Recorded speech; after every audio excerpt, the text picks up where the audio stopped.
Today, I'm going to give you the exact roadmap on how I went from 0 to 50,000 followers promoting my indie game on TikTok, and all of the little tips and tricks about the algorithm that no one ever talks about. I have never seen a video covering how to grow on TikTok as an indie developer before, and so I think that this is going to be a really helpful video for you guys because I personally have gone through and experimented so many things. I've failed at so many things, but I was very, very determined, so I kept on going. So this is going to make your path getting viral a lot easier than it was for me. But first, hello, my name is Helena and I'm the studio director of CozyCat Games. We're developing a cozy baking game called Fifi's Bakery, and you just have 25 days left to back us on Kickstarter in order for our project to turn into a full game. We are trying to raise 55,000 Canadian dollars, and there's a bunch of really cool tiers that you can get some goodies, an art book, recipe book, or even design a pastry or character with us. Make sure you check that out. There's a free demo available to play in the description, and it would mean the world to me. TikTok is a great platform for indie devs and people who it's their first project because it's kind of like a free-for-all. It doesn't just prioritize users that have high amount of followers and likes. Every single post has a chance at going viral at a much higher rate than other platforms like YouTube and Instagram. That was really important to me when I first started promoting my indie game because it is really important that I reach people as fast as possible in order to make people aware about the Kickstarter campaign that we currently have going. That was my motivation. Having a large following on TikTok is really good for legitimacy and trust also, because if people see that you have a high number of followers, they assume that your product automatically has more value, which isn't necessarily the case, but that's just the assumption that goes on in the consumer's mind. So this is something that you really probably want to prioritize. The very first thing that I recommend you do when you open up your account for the first time is to connect it to the business contact email of your studio, not a personal email, because that's more professional and people are probably going to want to contact you anyways. So you're going to want to have something professional, not like a personal email. So once you have that, I want you to create a description. In the description, you should talk about where you're located, what kind of game you're currently making, and if they can wishlist it anywhere. And then you're only allowed to have a link in your bio, I think once you reach 1,000 TikTok followers. So you're gonna have to wait a little bit for that. The very first day of someone opening up a TikTok account, the way that TikTok works is they really want you to get addicted to posting. TikTok profits off of people posting and creating content for their app because that means that more people are going to spend time on their app. So the very first 24 hours that someone opens up a TikTok account, you need to make a post every hour. If you're being serious about this and if you really want to make this work, batch a ton of content, then open your TikTok and post every hour. What I actually did was I posted, I think, every 20 minutes. For the first day, I made so many posts and I posted, I think probably like 20 or I don't even remember how many. I posted so many posts that first day that I opened my TikTok account because the way that the algorithm works is they really boost the posts that you create in that first day to as many people as possible because they want you to get addicted to posting. If they give you a lot of likes, then they know that you're going to get addicted to the thrill. And actually, TikTok plays mind games with you. Sometimes when you post too much, then it'll stop showing your content to people because it wants you to like miss the idea of getting likes, and then it'll pop back out the next video if you go off the platform and go back on. It's kind of playing mind games, kind of like a toxic relationship. But you know what? We got to play the game to win, right? So that first day, I want you to create so much content and post as much as possible. Just make sure that there's at least 20 minutes in between your posting. Otherwise, you'll probably get shadow banned, which is when your content doesn't get shown to anyone because it thinks you're spamming. So you have to make sure that you create content that's going to have at least like a little bit of a distance apart, but really that first day is super important. What kind of content do you create on TikTok? I can hear you asking me through the screen. The less amount of effort that you put into your content on TikTok, the better it performs. It's like this reverse psychology kind of thing, completely different than YouTube. But you just, that's what works. So I find that the best thing to post on TikTok is stuff that's relating to your niche. At first, when I opened my page, I didn't know what the game exactly that we were creating was. I just knew that we were making a cozy game. So what I personally did was I made a ton of TikToks about other cozy games. And I was like, here's 5 cozy games that are free that you can play. Did you know the one that blew up? I think it was my second video. It got over 1 million views on TikTok. The first day, I swear, the TikTok algorithm really likes you on the first day. The second video that I created, it was about the Haunted Chocolatier, which is the next video game that A Concerned Ape, the creator of Stardew Valley, is making. So I was like, did you know that the creator of Stardew Valley is creating a new video game called The Haunted Chocolatier? And I go into that. That video did really well. And then I got, I think, a few thousand followers on the first few days of me opening that TikTok page. And the thing that was really good was everyone who enjoyed playing Stardew Valley followed me. So that means that I'm getting a ton of followers that are all cozy gamers, and the fact that I'm making a cozy gamer, I can convert them into fans of my product. So you gotta think strategically. Think about what is the kind of game that you're making, review other games, because you don't want to just first start talking about your game because no one really knows you yet, you don't have any credibility yet, so start talking about things that already exist and people already know first. The actual structure of making a TikTok is kind of important as well. You don't want to be using any audio that comes from outside of the platform itself unless it's a voiceover and you're using CapCut is the #1 platform I recommend for that. Don't use any music from anywhere else. You always want to be using a TikTok audio. Even if your video is talking, you want to put the audio on TikTok really quiet because it shows onto people's For You page who like that audio. So you get a chance to reach more people. Always have captions on TikTok. And what I do for the captions is I actually go and edit the caption myself, and I just put like 3 words at a time on the screen because naturally the way that it goes, it's like probably 7 or 8 words at a time, but I like to do it small because people on TikTok have really short attention spans. I always recommend putting a location on your TikTok. I always use Montreal because that's where I'm from, and also there's a lot of indie games that are very popular and indie studios that are really popular in Montreal. And then I would recommend that you also use hashtags, and hashtags have a really good power on TikTok, especially if you're in the cozy niche. Hashtag Cozygames, Cozy Gamer. But if you're making a game that isn't a cozy game, put the hashtags of your comparables. And what a comparable is, if you're on Steam, games similar to. So put hashtags of those because you want to get people that play those games to also be aware of your creation. You always want to be in front of a window. Right now I'm in front of a window. I do have a window to my left as well, which gives me some lighting here, which is nice, but you really want to be in front of a window at least. The background should either be plain, clean, no dirtiness behind you. What I would do in my TikToks, I would show my big art wall, which I think gives me legitimacy as an indie creator because it shows how passionate I am about art and media and stuff like that. So have something that's related to you, or if you have your PC set up to be in front of that, or show that somehow in the background. You want to look as professional but also relatable. It's like this line of like, you want to be professional but you also want to be relatable. So look clean, look presentable, make sure that you can use the blur filter on TikTok as well to kind of give you a smoothing face effect. Use filters if you want to. Just really, people trust people who look good. It's like the halo effect. So especially on a platform like TikTok where you're really fast paced and it's really fast paced, you want to make sure that you look good. So I would talk about our game concept and show a lot of the art, but I would always start with a hook. That is so important. It's really important that you get a hook and get people used to your hook.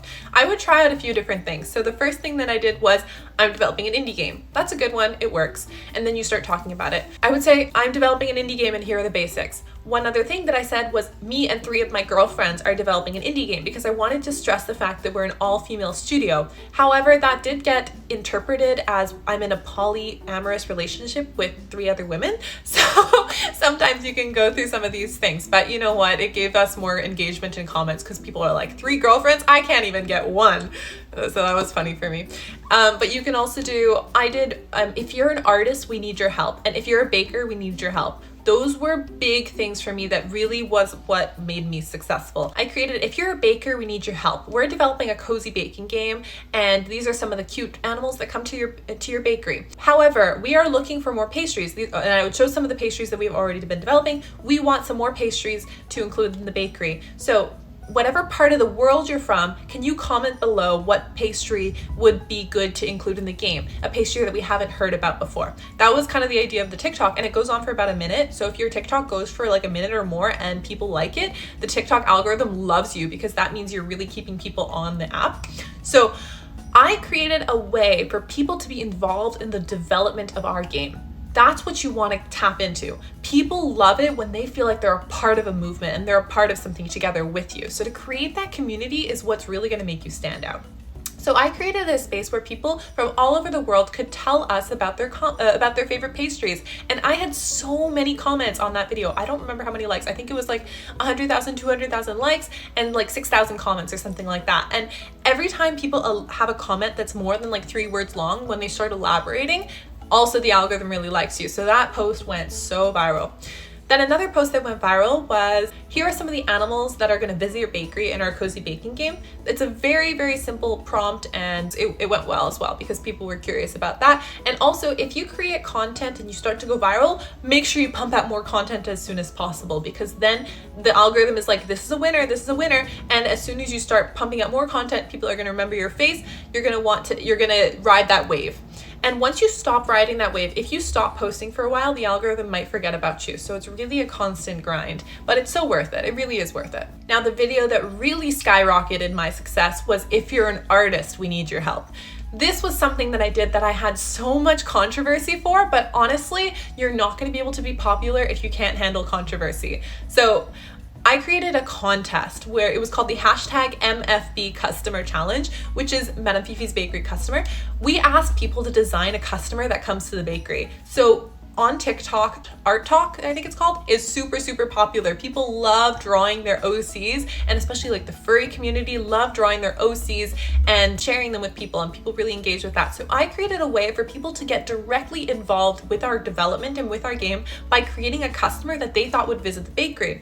However, I didn't think things through, and I got so much backlash about people thinking that we were going to be stealing art, and that we're, doing free labor, and that we're like taking people's designs, and like, oh my gosh, it was crazy. I was like responding to so many comments explaining that we're not actually using the designs in the game, that it's like a fan art competition. But anyways, you have to be prepared to have backlash, because people just love getting mad. Like, no matter what, even if you have the purest intentions, people are going to get mad. So you just have to be able to handle that and like respond to a few comments. I did a video response. Sometimes that's necessary, sometimes it's not, but just be prepared for controversy, because it'll come. If you're popular, you cannot be extremely popular without having people hate you or wanting to see you fail. So you just have to be prepared for all of it. But what we did was we actually had a live stream where we went over every single submission. We had over 400 or 500 people draw customers that they would like to see in the bakery. So that was a massive success for us. One other thing that is really important to know, you should talk really fast when you're talking on TikTok. You should talk very, very quick, because people's attention spans are very short. So you want to talk and edit the clips with no ums or no buts, and everything has to be really, really quick. TikTok, the algorithm likes you if the people are still watching the video a few seconds in. So you really have to start with that hook and then talk really fast. That's something I forgot to mention. Another thing that really, really worked for me was looking at the demographic and seeing which countries my viewers come from. And I saw that so many of my fans were from the Philippines. So I started making some content. If you're from the Philippines, we need your help. See, that was my hook, because that's what really worked. We need your help. We need your help. We're inviting the viewers. That's something that you really always gonna have to keep in mind in content creation in general. You always want to talk about the viewer and how they can get involved. Don't talk about yourself, talk about them, and then naturally they're gonna be curious about you. It's a psychology thing. They want to feel like their time is being well spent, that they're being appreciated. And yeah, you want to involve the viewer as much as possible. So if you are from the Philippines, we need your help. And we did have evidence that almost 20% of our followers were from the Philippines. So that, oh my gosh, every single video I made about the Philippines did super, super well. We asked people from the Philippines what their favorite pastry was, and it was like ensaimadas. So we made an ensaimada that we included in our game. And then we made one just recently, like 2 days ago, about favorite customer would be to join in the game. And then that one did really well too. So you really want to look at your analytics and your demographic and try to cater to them. You're only going to be able to become successful if you provide something of value. A pitfall that I ran into was I didn't show gameplay. I just showed concept art of the game for so much time. For a long, long time, I was just showing like, this is some art, these are some pastries, and I would talk about it, and it was just me talking. It wasn't like backed by anything. And that was because our actual game had mostly placeholder art, and it didn't look aesthetically very good for the longest time. It was functional, but it wasn't aesthetically good. So I was trying to kind of make up for that. And when my Kickstarter started, the demo was just live for 2 days prior to that. So if you're going to be directing your people to like a crowdfunding campaign or something like that, make sure that you're showing legitimacy, showing actual gameplay. Again, there's not only a green screen filter for images, but there's also a green screen filter for videos. So you can have a video playing in the background of you, and you can kind of move to the side, make yourself smaller on the corner of the screen, and show the gameplay so they see, okay, this is a video game and there's a developer here. I can trust this person. Sometimes your videos are gonna absolutely flop. Most of your videos are gonna flop. Actually, be prepared. You have to have such a thick skin for TikTok. And just because a video flop doesn't mean that it's a bad video. Sometimes my best videos that I put so much effort in flop. And that's why it is so important to have the mentality that more is more. It's quantity over quality with TikTok. Really, you just wanna be pumping out content and just seeing what works, and then just keep on doing what's working, because it's not a quality thing, because it's not evergreen. Content is not evergreen like it is on YouTube. It's not searchable, you know? It's shown on people's For You page for the first hour, and then if it doesn't do well, then it's lost in the algorithm forever and no one's gonna see your stuff. So you wanna create stuff, people are gonna like it in the first hour. And then if it does well in that first hour, that's when you're gonna start seeing engagement. And once you get over, I've seen if you get over 1,000 likes, or if you have a 1 in 5 like ratio, you can see the number of viewers that you have on your TikTok. If you have 5 people who view it and 1 person likes it, like out of that kind of ratio, that is gonna be doing well. And especially if you get comments a lot, that's gonna do well. That's kind of if you can predict if it's going to be successful. So really don't think about your content. Don't think about it. Like, just make content. Like, don't overthink. You just have to actually do it. Like Nike, just do it. That's what's, I mean, I wasn't able to actually do well when I was thinking so deeply and contemplating and spending so long like creating and editing. If you're into that, just don't even make TikToks, make YouTube videos, because TikTok, it's like about fast pace, but the rewards are really, really good. So honestly, I would recommend doing it and try to up your resistance, up your ability to accept rejection, because you're going to experience so much rejection on TikTok. But then once you're going to be successful, then you're going to see that every single video gets at least 100 likes. Now, every single time I post a video, I get at least 100 likes. So because people now see my face, and now people comment first, oh, here early and stuff like that, because they assume all of my videos go viral. That's not true. Most of my videos don't go viral, but they just see the videos that go viral because those are the videos that TikTok pumps out to the algorithm. So it's really a mental thing. And once you're able to get over that block of feeling rejected by the algorithm, you're going to be able to go so much further. That's all the tips that I could think of off the top of my head today. Make sure, please, please, please, if you have a time, please play the free demo. Link is in my description of our cozy baking game, Madame Fifi's Bakery. And please pledge to us on Kickstarter. There's just 25 days left for you to do that. And if we reach 100% funded, we're going to turn into a full game. So please help us make that happen. And if you can't financially contribute, that's totally okay. Just interact with our content. You can join our Discord server, comment on our stuff, share this video, all of the things. I really, really appreciate it from the bottom of my heart. I hope that you guys have a great day. Let me know in the comment section if you have any further questions about TikTok. I'm your girl, and I'll see you guys in the next one. Have a good one. Bye.